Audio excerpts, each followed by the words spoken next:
who supports the regime of Saddam Hussein, who is a brutal dictator, that this could end in a tragedy even for the American and British governments. I mean, the whole thing is completely misconceived. This is an Anglo-American preventive war, planned, and we are asked to authorize it in advance.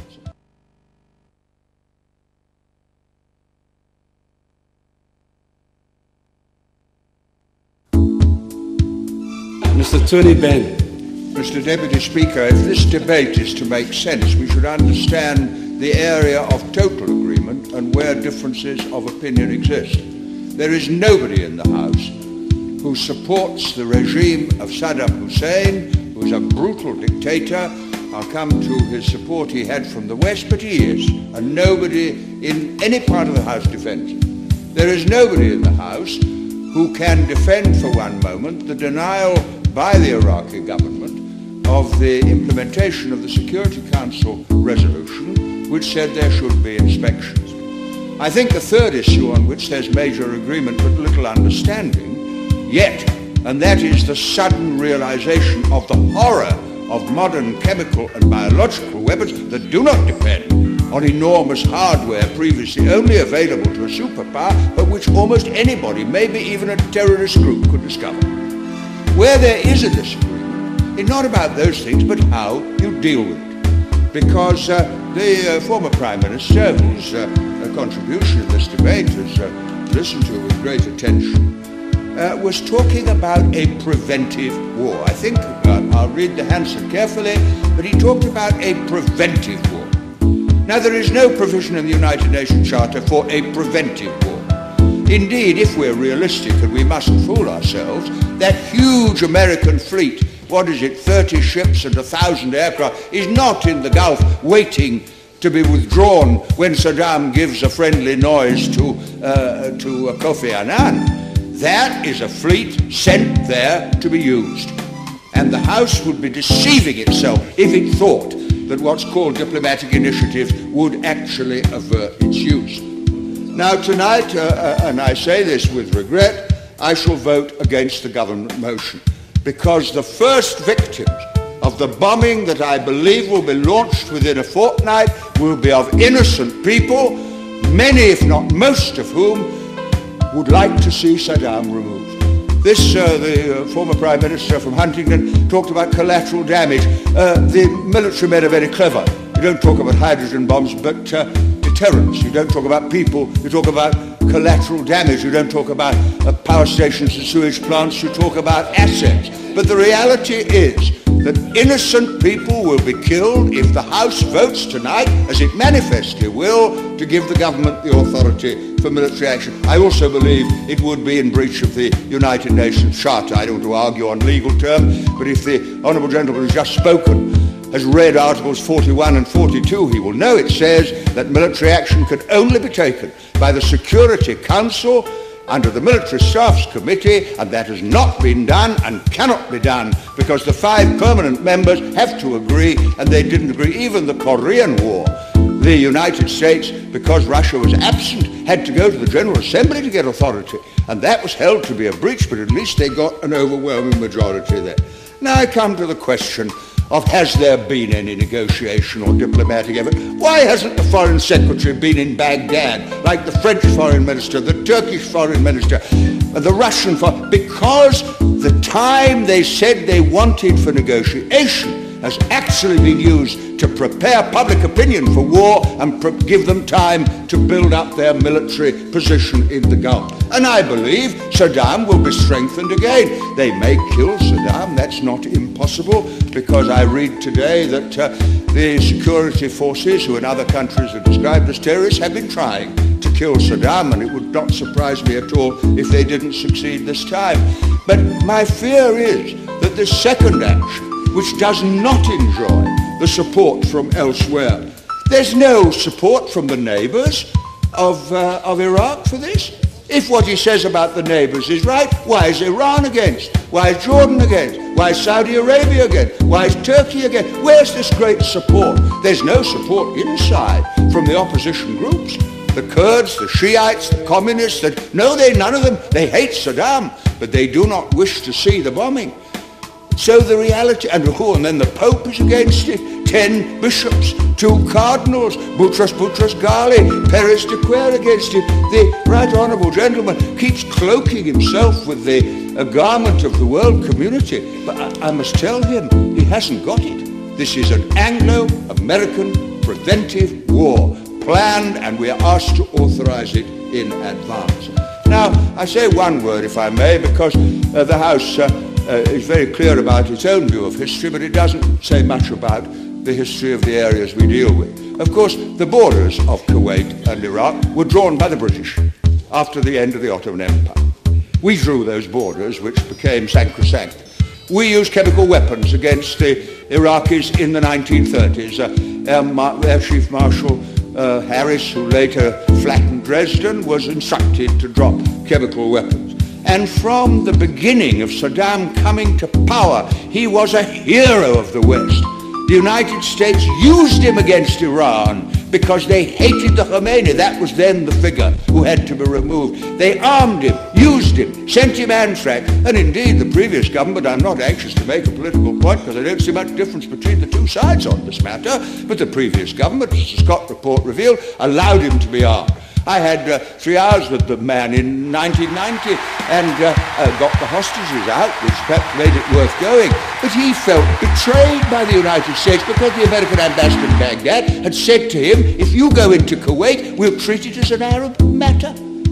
Isn't that part of the history they know, even if we don't know it here? And I might add that in 1958, 40 years ago, Selwyn Lloyd, Foreign Secretary and later Speaker, he said to Foster Dulles, Britain's going to make Kuwait a crown colony. And Foster Dulles replied, said, what a very good idea. So if we don't know this history, in the Middle East it is known. Now the opposition have put down a motion saying what are the objectives, and I think it's a very good question. Because there's no UN resolution saying Saddam has got to be toppled. And it's not at all clear to me that the present government here know what its objectives are, except they'll probably be told from Washington. Does it imagine you can bomb Saddam for 2 weeks and then he'll inspect? But he'll say, oh, by the way, do come in. I mean, the whole thing is completely misconceived. And the other point, it's been made by some speakers, even by the honourable members opposite, the double standard. Now, I'm not trying to equate Israel with Iraq, but Israel bombed Baghdad itself in 1981. On the 8th of June 1981, Israel bombed a nuclear reactor near Baghdad. What action did either party take on that matter? Israel is in breach of resolution. Israel has got instruments of mass destruction. Mordecai Vanunu is not a man who would boast about Israeli freedom. Turkey breached the United Nations when he went into northern Cyprus. Turkey's already recently invaded northern Iraq. Turkey has got instruments of mass destruction. All I'm saying is that it should apply to lawyers more than any other. If you're a lawyer, doesn't matter whether the man you're dealing with is a criminal thug or an ordinary lawbreaker. If the law is to apply, it must apply to all. And both governments have failed to do that. Now, I fear, of course, your prediction is difficult and dangerous, that this could end in a tragedy even for the American and British governments. Suez and Vietnam are not far from the minds of anyone who has any sense of history, and I recall Suez and what happened to Sir Anthony Eden. I heard him announce a ceasefire and saw him go on holiday to Golden Eye in Jamaica and come back to be replaced. I don't say it'll happen here, but if anyone thinks this House is in a position now just to piggyback on American power in the Middle East to run it forever, what happens if Iraq does break up? If the Kurds are free, they'll demand Kurdistan and destabilize Turkey. Well, anything could happen. And we are sitting here as if we were still the empire, only fortunately we have a bigger brother with more weapons than we do. And I'm very, very sorry that the British government, which have everything at their disposal there, on the Security Council, permanent member, president of the European Union this 6 months, where was that leadership in Europe we were promised? Where was it? It just disappeared. And of course also members of the Commonwealth, where there are great anxieties. I think we threw away our influence, which could have been used for moderation. Now I'll finish finally with this because I don't want to take up time.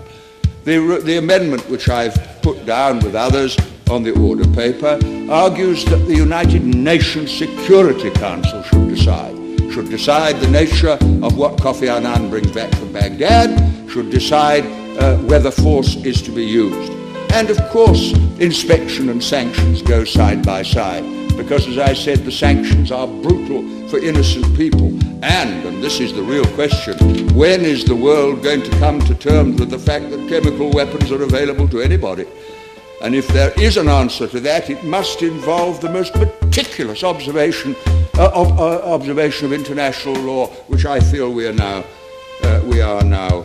abandoning. I finish just by saying this. War is an easy thing to talk about. There are not many people of the generation that remember it. The right honourable gentleman served with distinction in the last war. I never killed anyone, but I wore a uniform. But I was in London in the Blitz in 1940, living in the Millbank Tower where I was born. Some different ideas have come in since.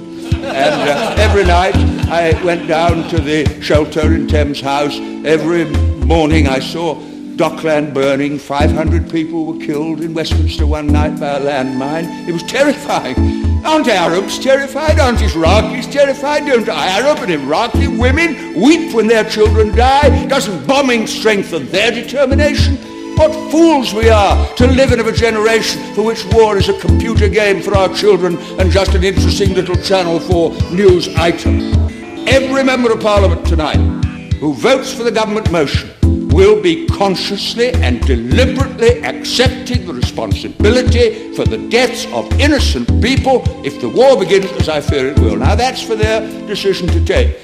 But this is a quite unique debate in my parliamentary experience, where we're asked to share responsibility for a decision we won't really be taking, with consequences for people who have no part to play in the brutality of the regime which we are dealing with. And I finish with this. On October the 24th, 1945, and the former Prime Minister from Bexley, Old Sidcup, will remember it, the United Nations Charter was passed. And the words of that charter are etched into my mind and move me even as I think of them. We, the people of the United Nations, determined to save future generations, succeeding generations, from the scourge of war, which twice in our lifetime has caused untold suffering to mankind.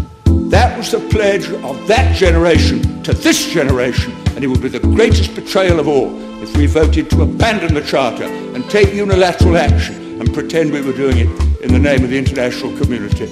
And I shall vote against the motion for the reasons that I've given the House.